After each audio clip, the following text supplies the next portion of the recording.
Terima kasih. Bismillahirrahmanirrahim. Assalamualaikum warahmatullahi wabarakatuh. Semangat pagi. Perkenalkan, nama saya Barlianto dari kelas MJ 401. Kami coba menyampaikan yaitu tugas ujian akhir semester genap tahun ajaran 2023-2024 untuk mata kuliah Perekonomian Indonesia.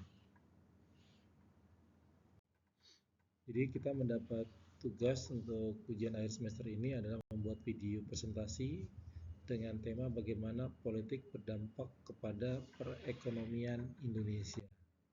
Sedikit sebagai background, yaitu di Amerika Serikat, stabilitas politik Amerika mendukung perkembangan ekonomi yang kuat melalui kebijakan fiskal dan moneter yang konsisten, serta sistem hukum yang kokoh. Contohnya, kebijakan stimulus ekonomi setelah krisis 2008 berhasil memulihkan ekonomi dan menurunkan tingkat pengangguran di Amerika. Periode ketidakpastian politik seperti selama pemilihan presiden atau kebuntuan anggaran di Kongres dapat mempengaruhi pasar keuangan dan keputusan investasi. Misalnya, penutupan pemerintah atau government shutdown seringkali menyebabkan gangguan ekonomi sementara. Itu adalah kejadian di Amerika.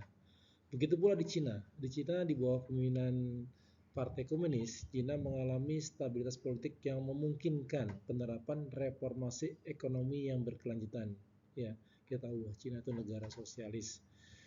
Kebijakan liberalisme ekonomi dan juga investasi dalam infrastruktur telah mendorong pertumbuhan ekonomi yang cepat.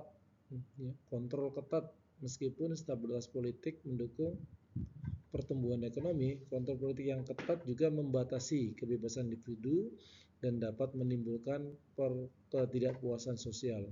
Seperti yang terlihat dalam protes ya di daerah Hong Kong. Hong Kong itu ingin sekali keluar dari China. Ini sebagai latar belakangnya. Nah, stabilitas politik dan kepercayaan investor. Pertama, stabilitas politik memainkan peran penting dalam menarik investor.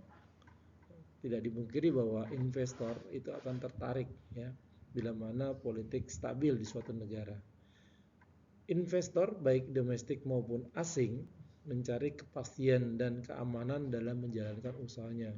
Ketika kondisi politik stabil, resiko bagi investor menurun sehingga mereka lebih berani menanamkan modalnya. Sebagai contoh, pada masa pemerintahan yang stabil, Indonesia seringkali melihat peningkatan investasi asing langsung atau Foreign Direct Investment (FDI).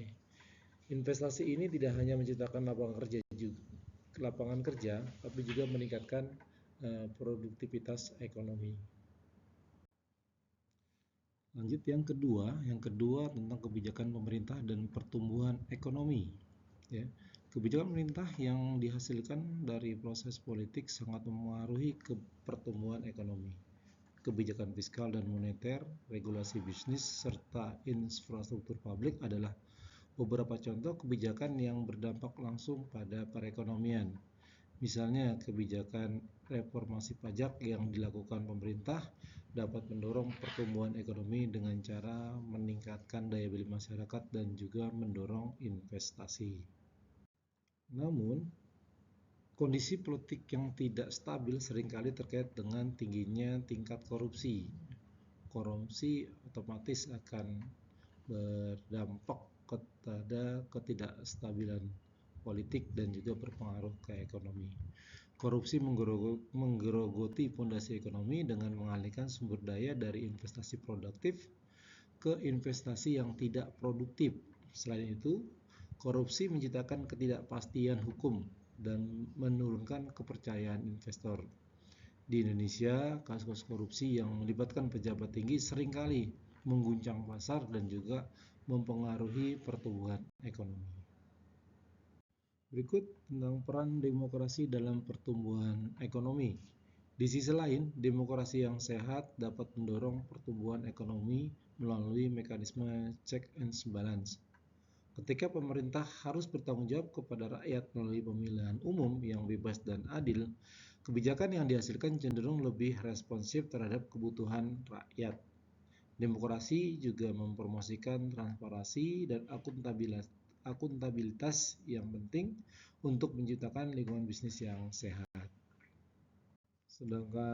Sedangkan contoh kasus di Indonesia yaitu terjadi ketika reformasi tahun 1988. Ya, ini contoh yang sangat konkret.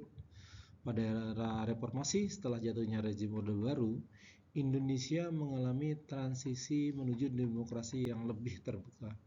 Meskipun awalnya terdapat ketidakstabilitasan politik yang tidak stabil, reformasi ini akhirnya membawa perubahan positif seperti desentralisasi kekuasaan dan peningkatan transparansi.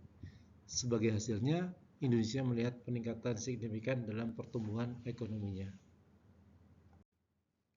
Sehingga bisa disimpulkan dari apa yang kami paparkan tadi, bahwa kondisi politik memiliki pengaruh yang sangat besar terhadap pertumbuhan ekonomi Indonesia. Stabilitas politik dan kebijakan yang bijaksana dapat menciptakan lingkungan yang kondusif bagi pertumbuhan ekonomi. Sementara ketidakstabilan dan juga korupsi dapat menghambat kemajuan ekonomi. Oleh karena itu, penting bagi kita semua untuk terus mendukung upaya menuju stabilitas politik dan pemerintah yang bersih demi masa depan ekonomi yang lebih baik lagi. Demikian apa yang bisa saya sampaikan. Terima kasih. Assalamualaikum warahmatullahi wabarakatuh.